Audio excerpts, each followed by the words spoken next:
Hamas के जांबाजों का Israel में घुसकर कारी वार, मकबूजा इलाकों में आग लगा दी। हलाक इसराइलियों की तादाद 350 से जायद हो गई। 1600 जख्मी हुए। हमलों में इसराइली कर्नल भी मारा गया। इसराइली वजारत दिफा ने कर्नल जोनाथन स्टेशनबर्ग के हलाक होने की तस्दीक कर दी। हमास से 7000 से जायद रॉकेट भी दागे। कई इमारतें तबाह, गाड़ियों में आग लग गई। हजारों छाता बरदार मकबूजा इलाकों में उतरे। सरहदी चौकी पर भी कब्जा। जनरल समेत दर्जनों इसराइली फौजियों को कैदी बना लिया। हमास के जाबाजों ने कई इलाकों से कब्जा छुड़ा लिया। तेल का जखीरा तबाह कर दिया। फलस्तीनी शहरियों का गजा की पट्टी पर जश्न। इसराइली फौज का फलस्तीन के खिलाफ जंग का ऐलान। जवाबी हमलों में 300 फलस्तीनी शहीद, 2000 से जायद जख्मी हुए। इसराइली फ़ज़ाइया ने फ़लस्तीनी वजारत दाखिला की इमारत तबाह कर दी।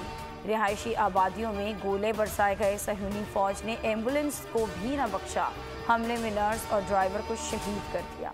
इसराइली मीडिया का 16 टन बारूद बरसाने का दावा। फ़लस्तीन और इसराइल में बढ़ते तशद्दुद पर सख्त तशवीश है। मज़ीद खून रेजी रोकने के लिए ज़्यादा से ज़्यादा तहम्मुल का मुज़ाहरा किया जाना चाहिए। सदर आरिफ अलवी का बयान। बैनुल-अक़वामी बिरादरी पर जोर दिया कि फ़रीक़ैन को लड़ाई मज़ीद बढ़ाने से रोकने के लिए अपना किरदार अदा करना होगा। निगरां वज़ीर-ए-आज़म अनवारुल हक काकड़ ने ट्वीट में लिखा कि मशरिक़ वुस्ता का हल खुद मुख्तार फ़लस्तीन में पोशीदा है। 1967 से पहले की सरहदों की बुनियाद पर खुद मुख्तार फ़लस्तीनी रियासत कायम की जाए। अल-कुद्स को दारुल हुकूमत बनाया जाए। गैर कानूनी तौर पर मुकीम अफगान शहरियों को दी गई मोहलत के 23 रोज़ बाकी। 31 अक्टूबर तक पाकिस्तान से इनखला करना होगा, वरना कानून नाफिज करने वाले इदारे गिरफ्तारी और मुल्क बदरी को यकीनी बनाएंगे।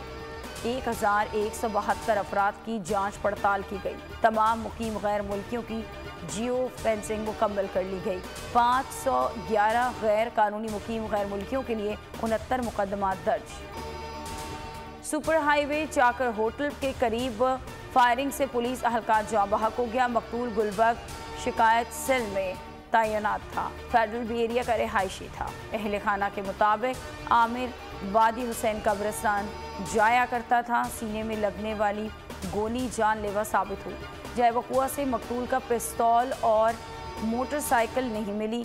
SSP ईस्ट इरफान बहादुर का कहना है कि वाक़या डकैती, मज़ाहमत से या ज़ाती दुश्मनी, दोनों पहलुओं से तहकीकात कर रहे हैं। कानपुर में घर में सिलेंडर धमाका, ख़वातीन समेत 2 अफराद शदीद ज़ख्मी। घर का कमरा मुनहदम हो गया। धमाके के बाद आग भड़क उठी। फैसलाबाद के इलाके मिल्लत टाउन में शादी की तकरीब में हवाई फायरिंग। 11 साल बच्चा जाँ बहक, खातून जख्मी हो गई। दुल्हा के वालिद और भाई समेत 5 अफराद को हिरासत में ले लिया। गुजरात में 62 अफराद ने अपनी अदालत लगा ली। 2 नौजवानों पर बदतरीन तशद्दुद। फुटेज मंजर आम पर आ गई।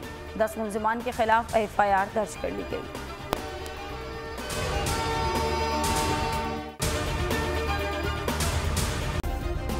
सब्सक्राइब करें और बेल दबाएं ताकि कोई खबर रह न जाए।